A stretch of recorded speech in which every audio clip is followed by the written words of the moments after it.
The observation deck of the Celestial Harmony offered a view of the cosmos that had humbled countless species across the galaxy. Yet tonight, it held only two souls, one alien, one human, and between them stretched a chasm wider than the void outside. Zarathix stood with her back to the viewport, her crystalline skin catching the starlight and refracting it into 1,000 tiny rainbows. She was beautiful in the way a nebula was beautiful, distant, untouchable, and deadly.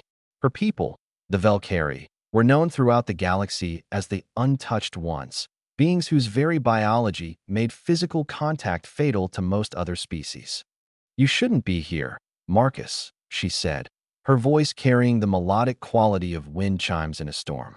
"The captain's reception is in the main hall. That's where humans belong, among the crowds, the noise, the safety." Marcus Chin leaned against the doorframe, his hands casually tucked into the pockets of his diplomatic uniform. At 6 feet tall with dark hair graying at the temples, he carried himself with the easy confidence of someone who had spent 30 years navigating the complex waters of interspecies relations. But there was something else in his eyes tonight, a determination that Zarathix had come to recognize over their 3 months aboard the ship. "I came to find you," he said simply. "You disappeared halfway through dinner. I had to." She turned away, facing the stars again. Ambassador Telvar was there with his entire delegation. His species is particularly vulnerable to Valkyrie bioelectric discharge. My presence was making everyone uncomfortable. "You were making yourself uncomfortable," Marcus corrected, moving closer. "Everyone else was fine.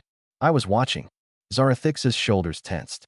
Even through the specialized suit she wore, designed to minimize her natural electrical output, she could feel the warmth of his approach. Humans radiated heat in a way her cold-blooded species never could. It was one of the first things she'd noticed about Marcus when they'd been assigned to the same diplomatic mission. "You don't understand," she whispered. "You can't understand what it's like to be a weapon that walks and talks. Every species we encounter, every new world we visit, I see the same thing in their eyes. Fear, caution, the knowledge that one wrong move, one moment of lost control, and I could kill them. I don't see that when I look at you." "Then you're a fool." She spun to face him, her eyes, swirling pools of silver and blue, blazing with frustration.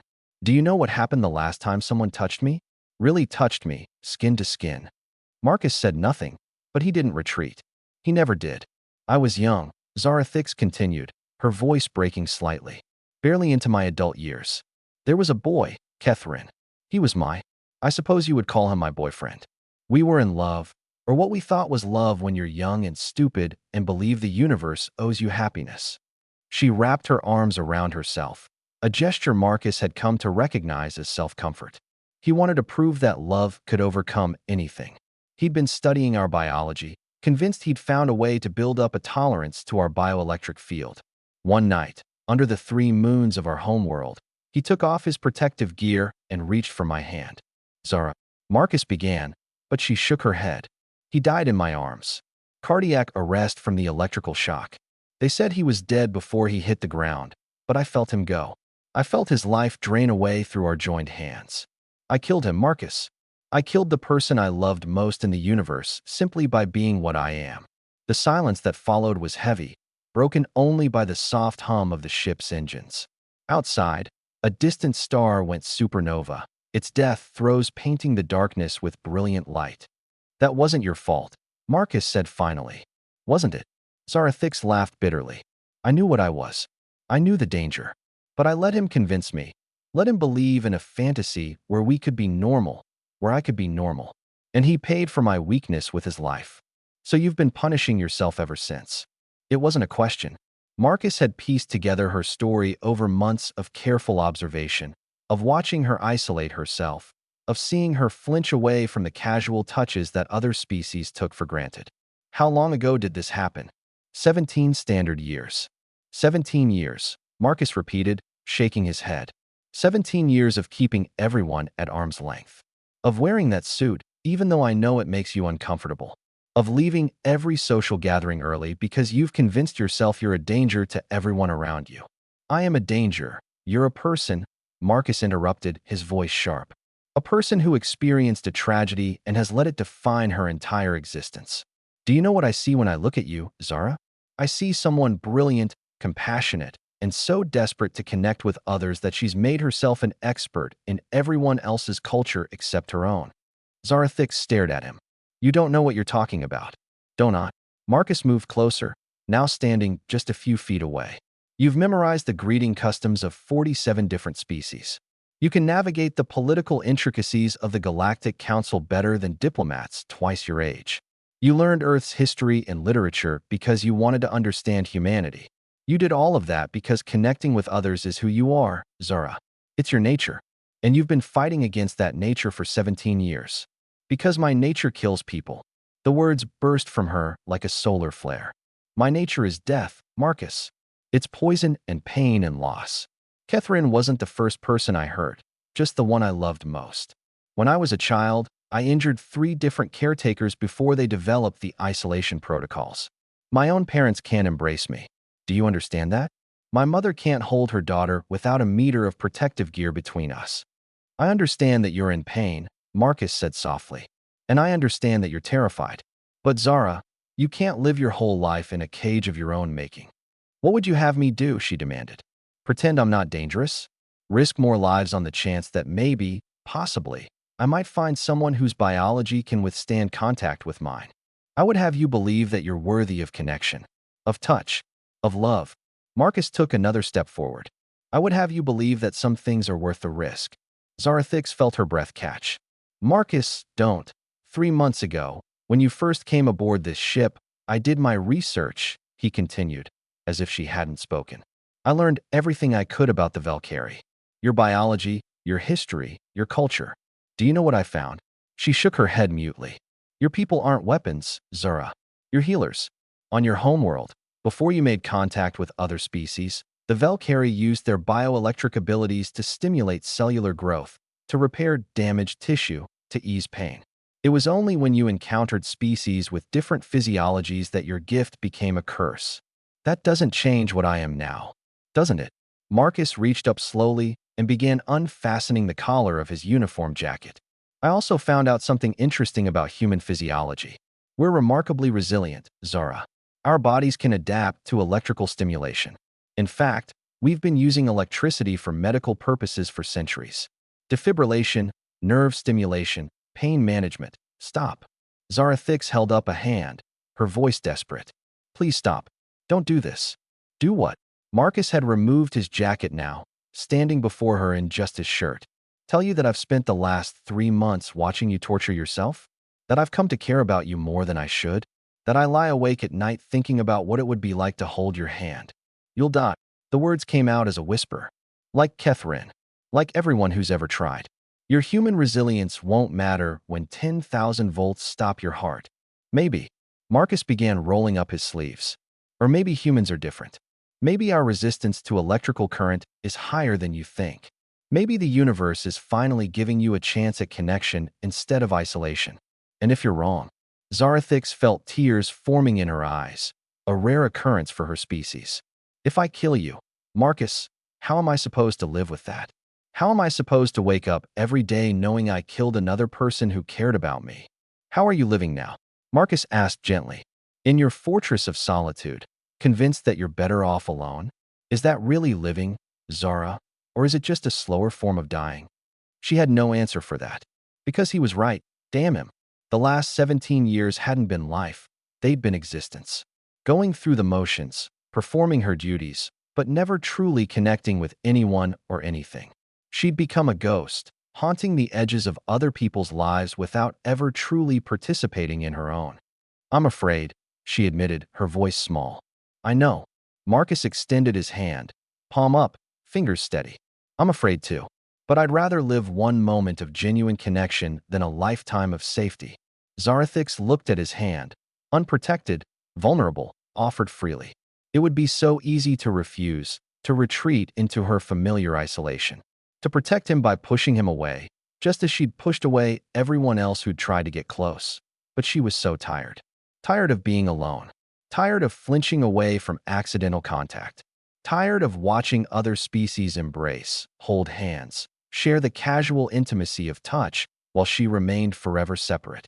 If I hurt you, she began. Then we'll deal with it, Marcus interrupted. Together. But Zara, you have to give us a chance. You have to give yourself a chance. Her hand trembled as she raised it. She could feel the bioelectric field crackling across her skin, stronger now with her emotional state heightened. Every instinct screamed at her to stop, to protect him, to maintain the distance that had kept her safe, if isolated, for so long. But Marcus's eyes held hers, steady and sure. And in them, she saw something she hadn't seen in 17 years, faith.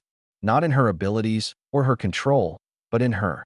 In who she was beyond the danger, beyond the fear. Slowly, carefully, she began to remove her glove. Zara, you don't have to, Marcus started, but she shook her head. Yes, she said firmly. I do. If we're doing this, we're doing it properly. No barriers. No protection. Just us.